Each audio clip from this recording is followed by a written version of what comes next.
छगन भुजबळ. बस नाम ही काफी आहे. राज्याच्या राजकारणात आपल्या नावाची छाप पाडणाऱ्या काही महत्त्वाच्या नेत्यांपैकी छगन भुजबळ एक.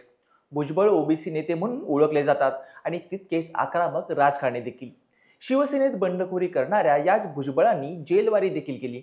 पण भुजबळ काही संपले नाहीत. याउलट ते मुसंडी मारून तितक्याच वेगानं पुढे निघून गेले. राष्ट्रवादीच्या फुटीत शरद पवारांचे खंदे समर्थक म्हणून ओळखल्या जाणाऱ्या भुजबळ यांनी मात्र पलटी मारली, दादांना साथ दिली.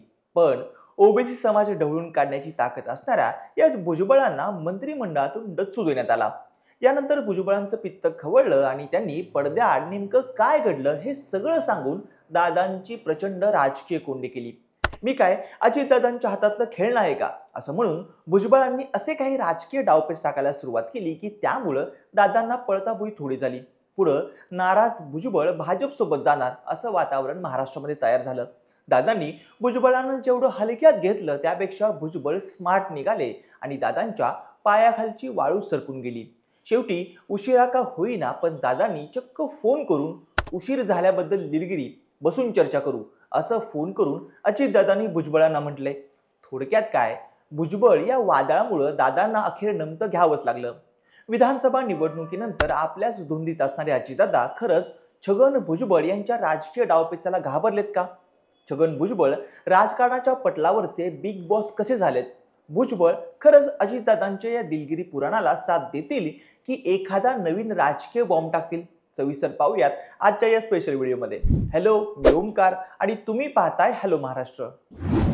छगन भुजबळ महाराष्ट्रातील ओबीसी समाजाचं प्रतिनिधित्व करणारा एक बडा चेहरा. तुम्हाला आठवत असेल मनोज जरांगेच्या नेतृत्वाचं उभं राहिलेलं मराठा आंदोलन. त्या काळात ओबीसींचं आरक्षण अबाधित ठेवण्यासाठी भुजबळांनी चांगलंच रान पेटवलं होतं. राज्यभर सभा घेतल्या, ओबीसी नेत्यांची मोड बांधली, प्रसंगी पक्षाचे राष्ट्रीय अध्यक्ष असणाऱ्या अजित पवारांचा विरोध झुगारून लावला. असे हे भुजबळ. एकीकडे ओबीसींची कमान सांभाळताना भुजबळांनी मनोज जरांगे पाटील, मराठा समाज, उपमुख्यमंत्री अजित पवार, एकनाथ शिंदे यांची नाराजी पत्करली. राज्यात राजकारण करताना भुजबळांची ही नाराजी अजित पवारांना परवडणार नव्हती. म्हणूनच की काय, 15 डिसेंबर 2024ला नागपुरात पार पडलेल्या मंत्र्यांच्या शपथविधीतून छगन भुजबळांचं नाव गायब झालं. भुजबळांना मंत्रिपदानं हुलकावणी दिली होती. ओबीसी समाजात नाराजी होतीच, अनेक नेत्यांमध्येही नाराजी होती. या शपथविधीनंतर भुजबळांनी नाराजीला वाट मोकळी करून दिली. मला मंत्रिपद मिळाले की नाही हा प्रश्नच नाहीये. ज्या प्रकारे माझी अवहेलना करण्यात आली त्याबद्दल मी नाराज आहे. पक्षश्रेष्ठींना मी त्यांच्या हातातील एक लहान खेळणं वाटतो का? ते सांगतील तेव्हा बसायचं, ते सांगितल्यानंतर उठायचं, ते म्हणाले की निवडणूक लढवायची, अशा शब्दात छगन भुजबळ कडाडले होते. त्यांनी थेट अजित पवारांना धारेवर धरल्याचं अवघ्या महाराष्ट्रानं बघितलंय. तेव्हा मात्र दादांनी आपला आक्रमकपणा पवित्रा कायम ठेवला होता. ज्याला नाराज व्हायचंय त्याला नाराज होऊ द्या असं म्हणून दादांनी भुजबळांना साईडलाईन देखील केलं होतं. त्यानंतर आता भुजबळ ओबीसींचा नवा पक्ष काढणार, भुजबळ शरद पवारांसोबत पुन्हा जाणार, भुजबळ भाजपसोबत जाणार, अशा चर्चा महाराष्ट्रात चालू झाल्या. भुजबळांनी नाशिकात ओबीसी नेते आणि प्रमुख कार्यकर्त्यांचा मेळावा घेतला.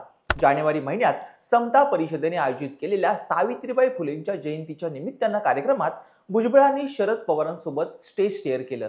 आता छगन भुजबळ शरद पवारांसोबत गेलेच असं म्हटलं देखील गेलं. पण पुढे बरेच दिवस गेले.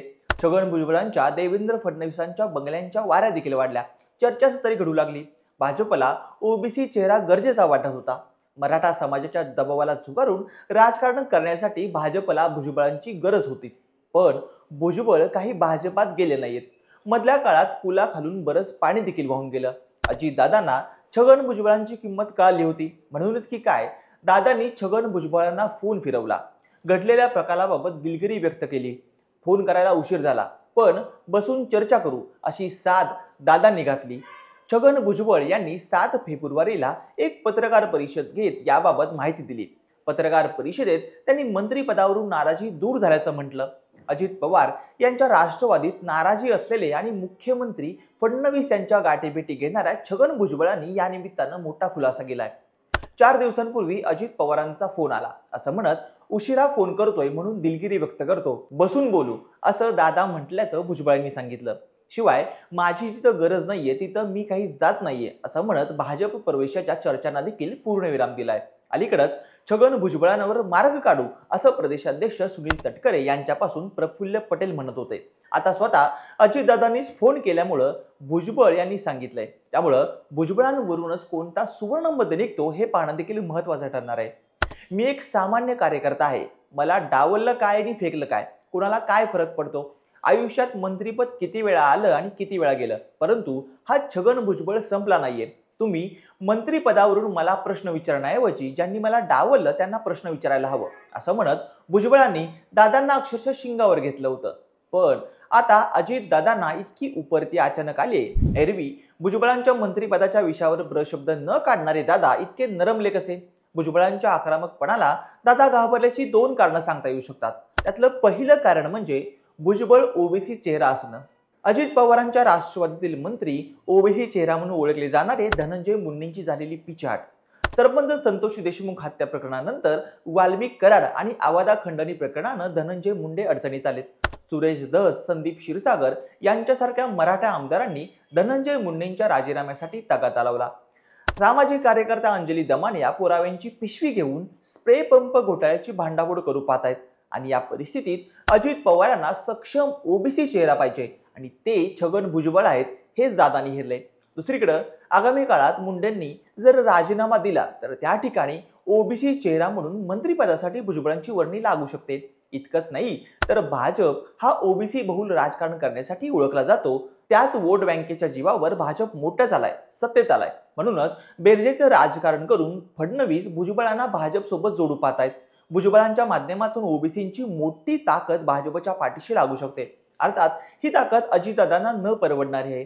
येणाऱ्या स्थानिक स्वराज्य संस्थांच्या निवडणुकीसाठी देखील भुजबळ कार्ड दादांसाठी गेम चेंजर ठरू शकतं. आता हे सगळं लक्षात आल्यामुळेच असेल, पण दादा भुजबळांच्या बाबतीत नरमलेत असं म्हणता येईल. दादांना भुजबळ हवे त्याचं दुसरं कारण म्हणजे फडणवीसांची भुजबळांचा वाढलेला घरोबा. भुजबळ भाजपात जाण्याची बळवलेली शक्यता आणि हेच भुजबळांचं जाणं दादांना परवडणार नसेल आणि म्हणूनच उशिरा का होईना अजितदादांना उपरती आले. यापुढे राज्यात राजकारण करताना मराठा ओबीसी बॅलन्स साधण्यासाठी दादांना आता भुजबळ हवेत. यामागं हे असं डेंजर पॉलिटिक्स दडलंय. त्यामुळं तुम्हाला काय वाटतं? येणाऱ्या काळात अजितदादा आणि भुजबळ पुन्हा एकदा राजकारण करताना दिसतील का? अजितदादा खरंच भुजबळांच्या आक्रमक राजकारणाला घाबरलेत का? तुम्हाला नेमकं काय वाटतं? तुमचं मत आणि प्रतिक्रिया मला कमेंट बॉक्समध्ये नक्की कळवा. आणि अशाच नवनवीन आणि माहितीपूर्ण व्हिडिओसाठी आमच्या हॅलो महाराष्ट्र या चॅनेलला लाईक, शेअर आणि सबस्क्राईब करायला विसरू नका. व्हिडिओ शेवटपर्यंत पाहिल्याबद्दल धन्यवाद.